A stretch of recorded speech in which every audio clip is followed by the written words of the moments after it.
All right, here's an intro video for a pretty spectacular property here. This is 52.1 acres. This is down here right in the heart of the Ozarks. This is about, say, 10 miles west of Lebanon, Missouri, which puts it about roughly an hour north or northeast of Springfield, Missouri. So great location. Probably one of our favorite things about this tract, other than its size, it's a huge property, much bigger than we normally have.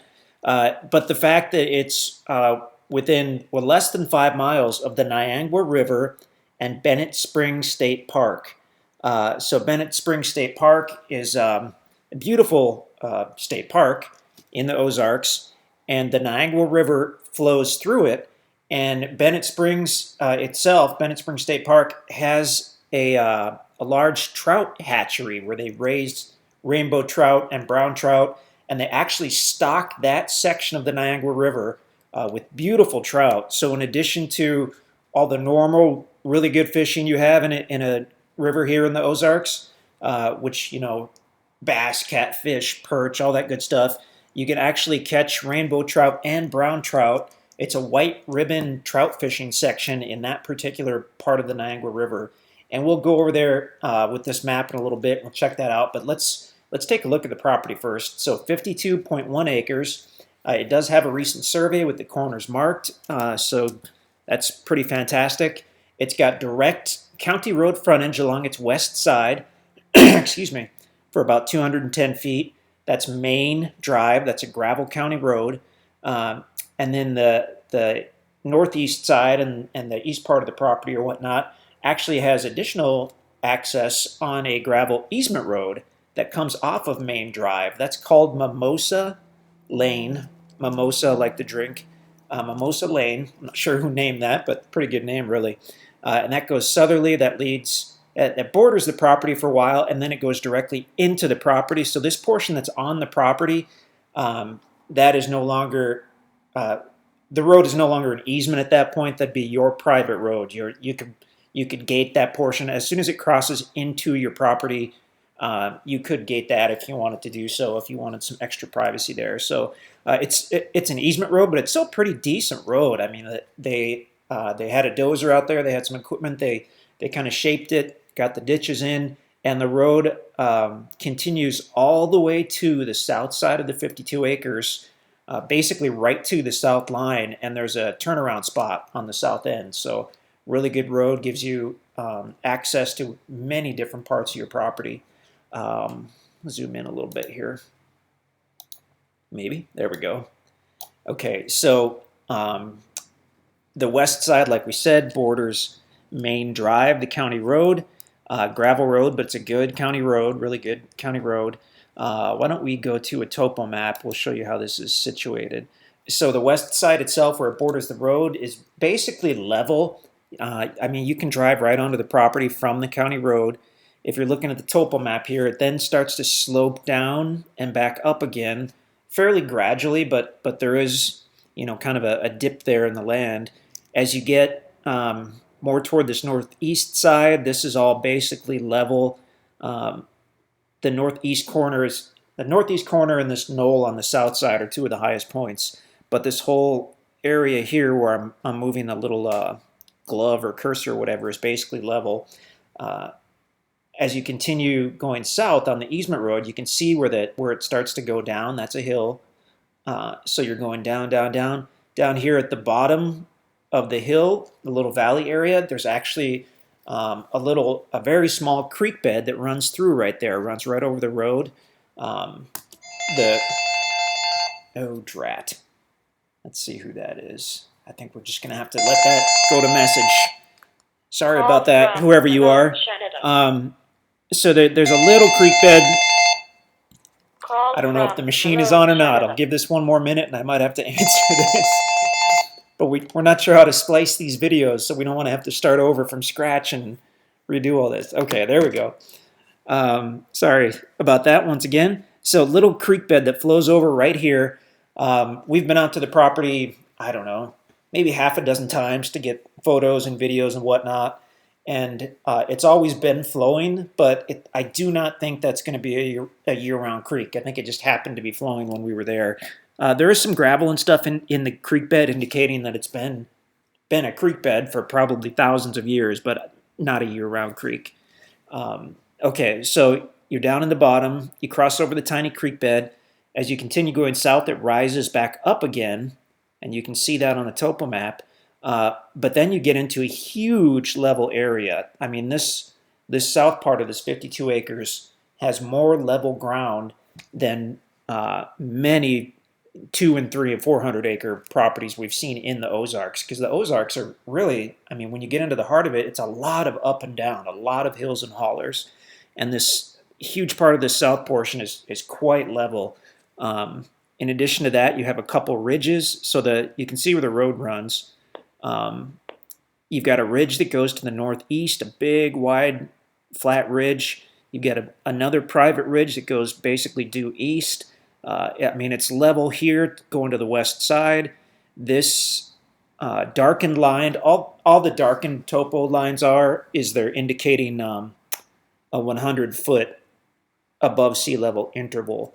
So this one, I'm looking at this one up here, that's the 1,200-foot above sea level interval. This will be the same topo interval, so that's 1,200 feet above sea level. On most topo maps, including this one, the elevation change between two lines is 20 feet. So every fifth line is a darkened line because it's 100 feet. So with that, the lowest point on this property probably being where this creek bed is, if we count the lines. 1, 2, 3, so 20, 46. That's probably just a little over 1,100 feet above sea level, and the highest point being this knoll here at 1,200 feet above sea level.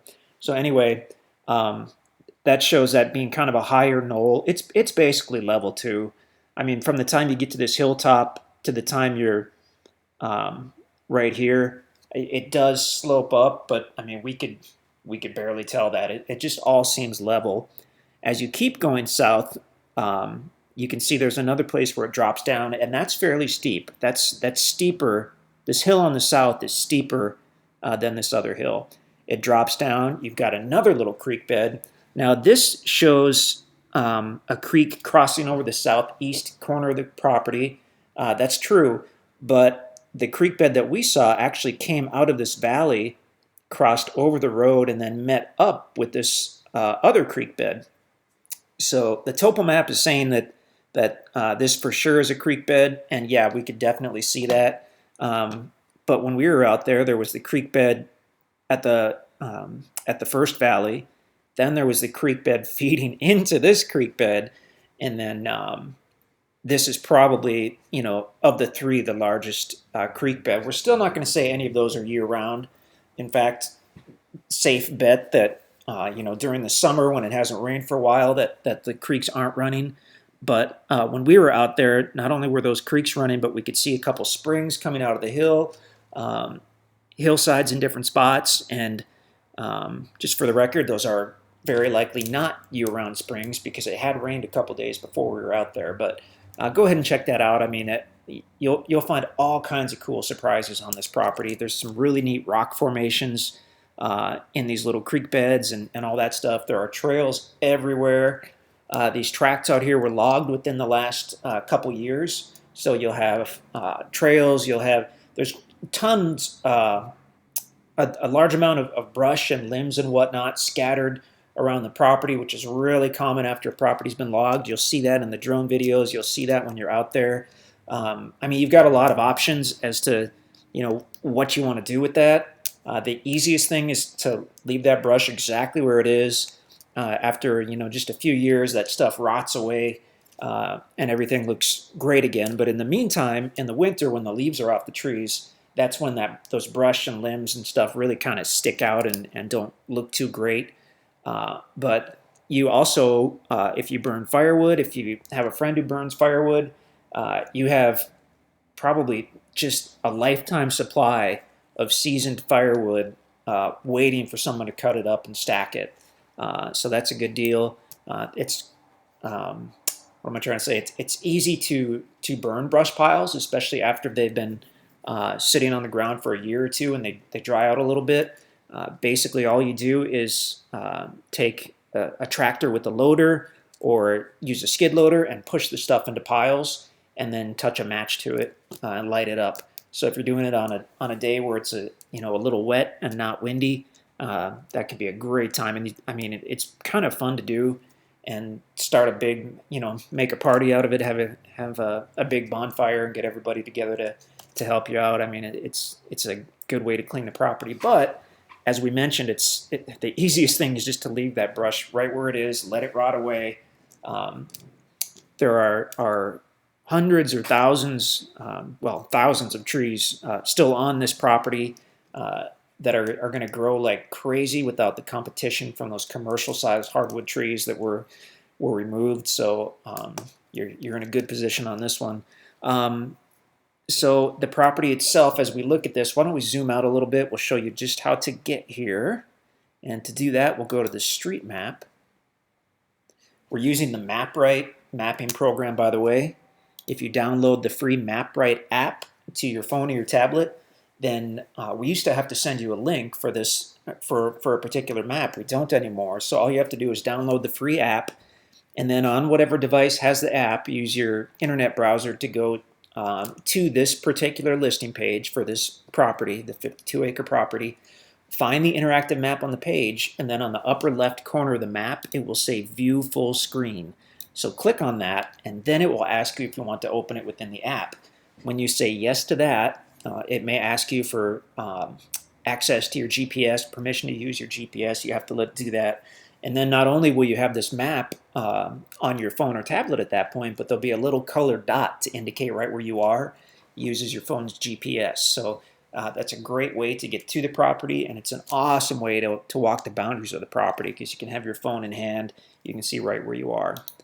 Okay.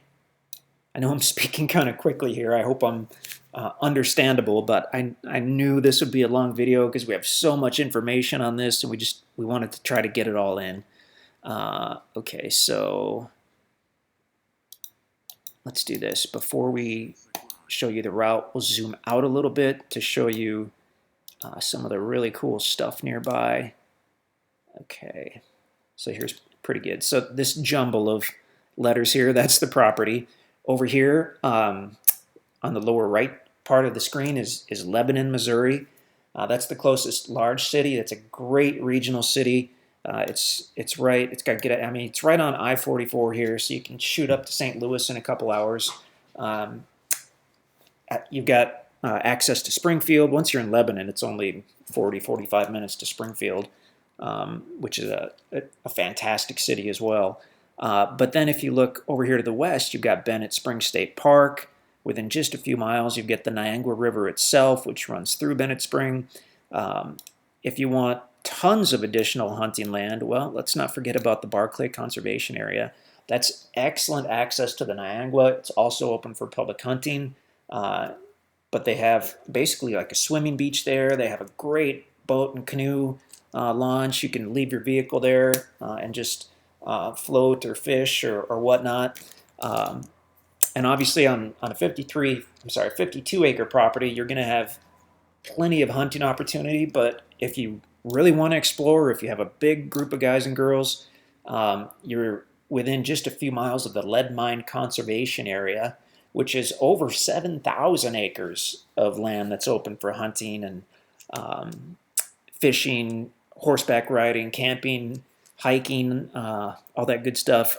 I've been told they have a shooting range, which is pretty cool to have that nearby. So, I mean, there is so much stuff here. Okay, well, how do we want to do this? Well, let's look at this. Let's turn these labels off. Okay, that's a little better. So if you want to get to Bennett Spring or the Niagara River from the property, really simple. From Main Drive, you go south, back to Highway WW, that's a paved road, and then all you do is go west. Well, Highway WW is paved. Right here, it turns to gravel. So as you go west, that'll be a gravel road, but you can take that straight on down to the Niagara River, to Bennett Springs State Park. Alternately, take Main Drive to the south, cut over, keep going south on I think it's McCullough Drive. And then you're on Highway 64. You can take that west to Bennett Springs State Park and the Niagara River. A couple of different good access points to the Niagara. This blue shaded area you see here is a really, really good public access point. In fact, that's where some of the canoe rental places do their drop off or whatever. So you'll always see canoes there and people fishing and whatnot. The actual hatchery, you just take this little road up a bit, and I believe the hatchery is right about here. But that's really cool to see. Okay, so to get to the property from Lebanon, that is easy as well. So there we've got Lebanon. Zoom out a little bit. There's I-44. So get to Lebanon however you like. From Lebanon, go west out of town on Highway 64, and you'll start seeing signs for Bennett Springs State Park right away as soon as you start going west. And then you've got some options. The way that we go, and I'm not sure why, actually, it might just be me that goes this way, but as you go west, you'll see a Dollar General store where Highway AA is, and I personally take that north. I cut west on WW, and it says Georgetown Drive, but it's still WW, and then I go north on Main Drive. The guys tell me that they don't do that, and they don't know why I do that. I'm not sure either. It just, someone showed me that way. That's the way I go. The way they go is they go west on Highway 44, and then they go, let's see if the name pops up. They're going north on McClurg Drive. So take a right, go north onto McClurg Drive from Highway 64. That'll be a couple miles before you get to Bennett Spring. If you get to Bennett Spring, you'll know that you went a couple miles too far. So north on McClurg, when you get to the T, you'll take a left. This says it's Georgetown, but I believe that is actually Highway WW there. So from 64, go north on McClurg, go left on WW, and then as soon as WW turns to gravel, that's where you go right onto Main Drive. You can take that directly up to the property. The property itself, since it has frontage on Main Drive, we can tell you just how far it is. Whoops, map's a little slow today. 7,500 feet. So what is that? Mile and a half? Does that sound right? Okay, turn that off. So once you go north onto Main Drive on the gravel road, about a mile and a half, and you'll see the property on the right. To get to the easement road, just keep going. It'll hang a right. Well, the road curves right. You can't not go right when you're going that way. And then look for Mimosa Lane on the right, and you take that southerly to the property. So pretty awesome. This is possibly the longest intro video we've ever done, so if you've stuck with us, thanks for your patience. And just since we're making this super long, why don't we back way out, and we'll show you right where this is in southern Missouri. By the way, if you're not already on our website at InstantAcres.com, that's where you can go to see if this property is still available.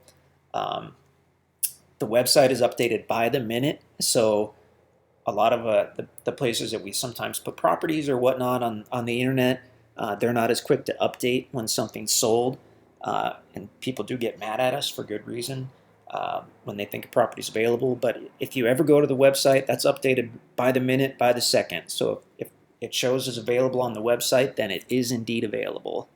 If you don't see it on the website at all, then that unfortunately means it's already been sold. Okay, so here we've got the property. We're going way out. The colored areas on this map, by the way, are public land. The green areas are, for the most part, national forest. Federal public land are the green areas. Okay, so this shows you southern Missouri pretty well. So if you can see the property here, you can see Lebanon. There's the property. Springfield, Missouri to the southwest. 20 minutes south of Springfield is Branson, which is great.